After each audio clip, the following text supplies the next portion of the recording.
Puji Tuhan, saudara-saudara, salam sejahtera kasih Tuhan Yesus Kristus. Pada kesempatan ini kembali kita berjumpa untuk saya menyampaikan pesan firman. Pada hari ini kita memperingati kebangkitan Kristus. Kristus sudah bangkit, beri kemenangan bagi kita. Dan sebelum saya menyampaikan pesan firman Tuhan, saya rindu untuk nyanyikan pujian kepada Tuhan. Pujian lama untuk mengingatkan kita akan pengorbanan Kristus dalam hidup ini.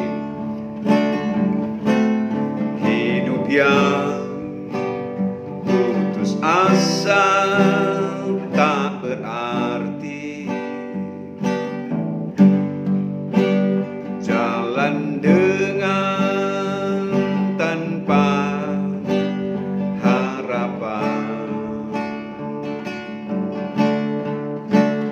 lalu tangan yang berlubang paku menjamah jadi hidup baru,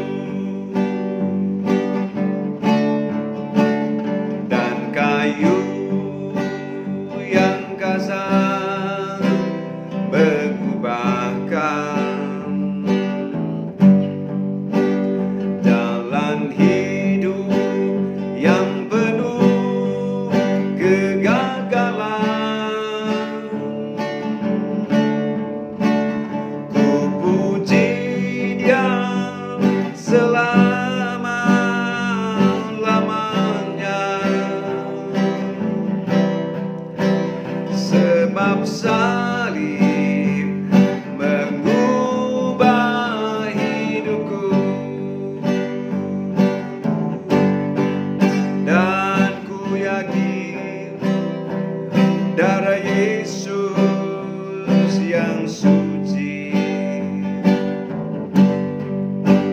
sudah mengalir di Kalvari.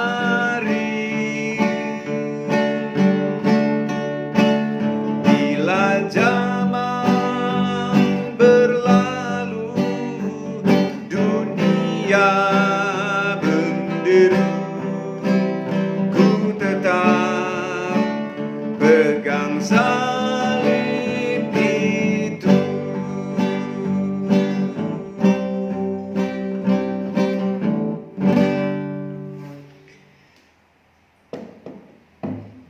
Saudara, sebelum saya menyampaikan pesan firman, mari kita berdoa.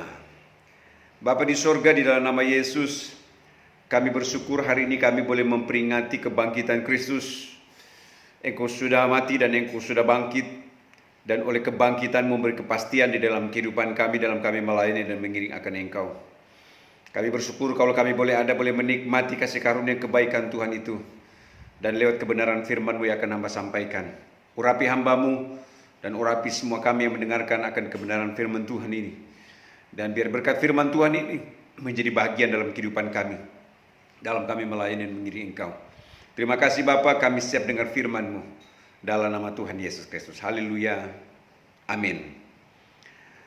Firman Tuhan terdapat dalam kitab Ibrani pasalnya yang ke-9. Ibrani pasal 9. Ayatnya yang ke-11 sampai beberapa ayat ke depan, saya mau baca, berkata demikian. Tetapi Kristus telah datang sebagai imam besar untuk hal-hal yang baik yang akan datang. Ia telah melintasi kemah yang lebih besar dan yang lebih sempurna, yang bukan dibuat oleh tangan manusia, artinya yang tidak termasuk ciptaan ini. Ayat 12. Dan ia telah masuk satu kali untuk selama-lamanya ke dalam tempat yang kudus, bukan dengan membawa darah domba jantan dan darah anak lembu, tetapi dengan membawa darahnya sendiri. Dan dengan itu ia telah mendapat kelepasan yang kekal. Puji Tuhan.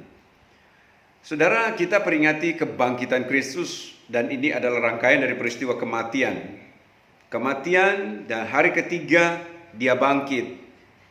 Saudara yang dikasihi Tuhan, kita sebagai orang yang percaya ini penting untuk memaknai akan peristiwa ini.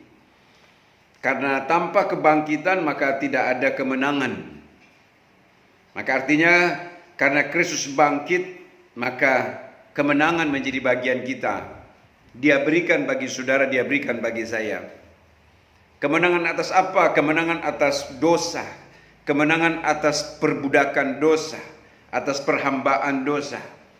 Karena Kristus datang ke dalam dunia pada 2000 tahun yang lalu, dia datang untuk menyatakan kasih-Nya kepada manusia yang berdosa. Karena dia datang bukan untuk orang benar, tapi dia datang untuk orang berdosa. Dan kita menyadari akan hal itu. Dan kita mau syukuri bahwa Tuhan kita Tuhan yang luar biasa, yang begitu mengasihi saya, begitu mengasihi saudara-saudara sekalian. Bicara tentang kebangkitan Kristus, tidak ada yang sama seperti Dia, yang siap mati, siap berkorban untuk orang yang berdosa, termasuk saudara dan saya. Alkitab yang kita baca tulisan tadi berkata, Ia adalah imam besar yang telah membawa darahnya sendiri sebagai korban. Kita tahu dalam kitab Perjanjian Lama bangsa Israel ketika mereka berbuat dosa, maka mereka harus mempersembahkan korban domba, darah domba yang mereka persembahkan untuk menghapus dosa dan kesalahan mereka. Tetapi semua itu tidak cukup untuk menghapus dosa manusia. Maka Kristus datang untuk mau menyatakan melebihi dari segala korban-korban sembelihan yang ada pada zaman itu, yaitu dirinya sendiri yang menjadi korban sebagai persembahan agar supaya saya dan saudara memperoleh kemenangan. Saudara, kebangkitan Kristus juga memberi kepastian di dalam kehidupan kita. Sehingga Rasul Paulus menulis, maka tidaklah sia-sia pelayanan dan pengiringan kita kepadanya. Sekali lagi, kebangkitan Kristus memberi kepastian. Saya ingin sampaikan beberapa hal kepastian, termasuk di dalamnya adalah kepastian kehidupan kekal. Orang yang di dalam Kristus maka dijamin dia memperoleh kehidupan kekal karena Kristus bangkit dari kematian. Maka ketika ada kematian, ada kebangkitan, dan kebangkitan itu bicara tentang kehidupan kekal di dalam kehidupan ini. Puji Tuhan, saudara-saudara dikasih Tuhan. Kedua, kebangkitan Kristus membuka jalan yang baru melalui dirinya sendiri sebagai tabir itu. Yang firman katakan ketika dia mati di atas bukit Golgota, pada peristiwa itu kemudian tabir tirai yang ada di bait Allah terbelah dari atas sampai ke bawah. Yang menggambarkan bahwa kematian dan kebangkitannya ini membuka jalan yang baru di dalam dirinya. Maka itu sebabnya lengkap sudah apa kata firman. Akulah jalan kebenaran dan hidup, tidak ada orang yang sampai kepada Bapa kalau tidak melalui aku. Kita mau bersyukur bahwa kita ada di dalam jalan-jalannya Tuhan. Maka bersama dengan Kristus memberi kepastian ada jalan menuju ke sorga.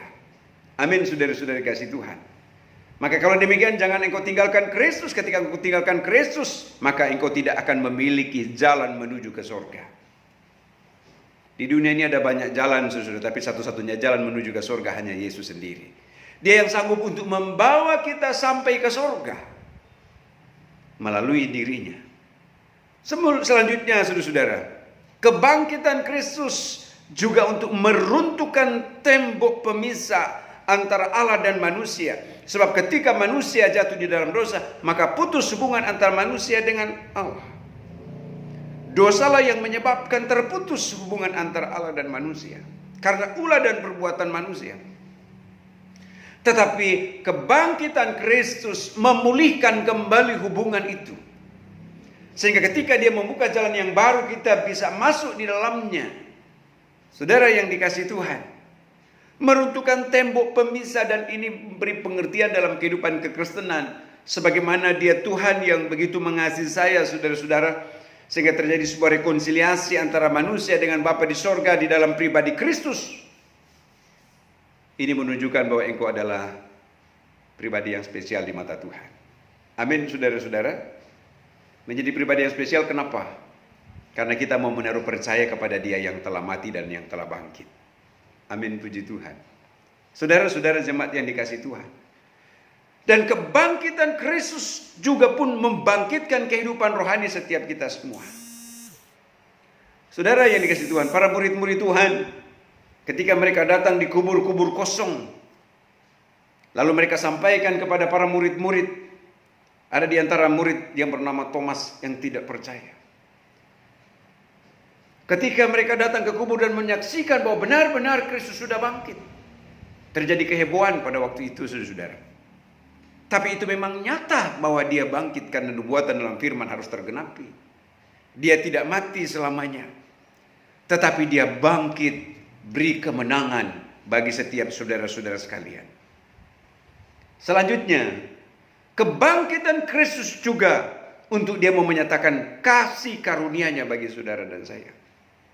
Bagi Bapak Ibu Saudara di rumah yang mendengarkan tayangan ini, dan khususnya jemaat GPJ Sola Gracia, Tuhan mengasihi engkau. Amin, saudara.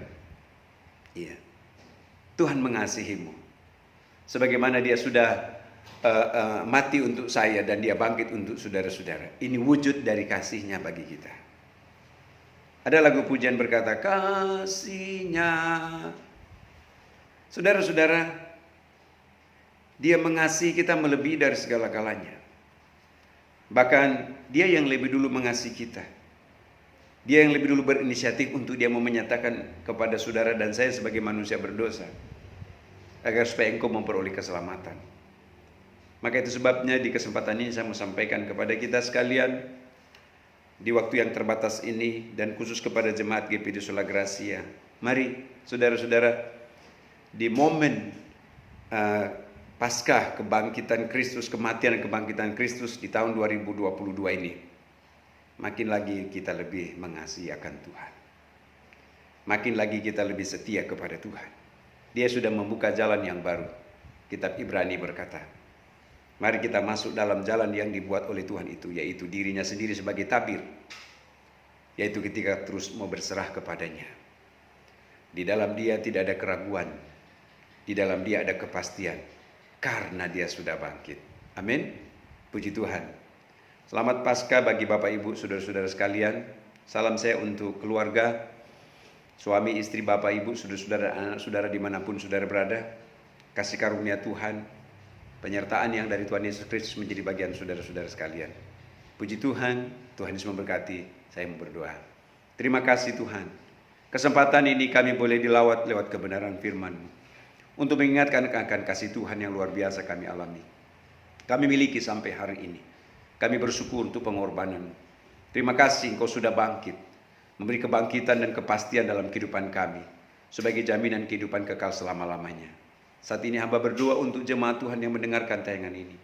Tuhan, kami percaya Engkau ada di sini, Engkau juga ada di rumah jemaat Tuhan, atau dimanapun umat-Mu menyaksikan tayangan ini. Jamah dan lawat dengan kasih kuasa-Mu. Pulihkan dan baharui setiap semua kami umat-umat-Mu. Di dalam nama Tuhan Yesus Kristus. Karena kami mau percaya, sebagai umat anak-Mu, Engkau tidak membiarkan kami.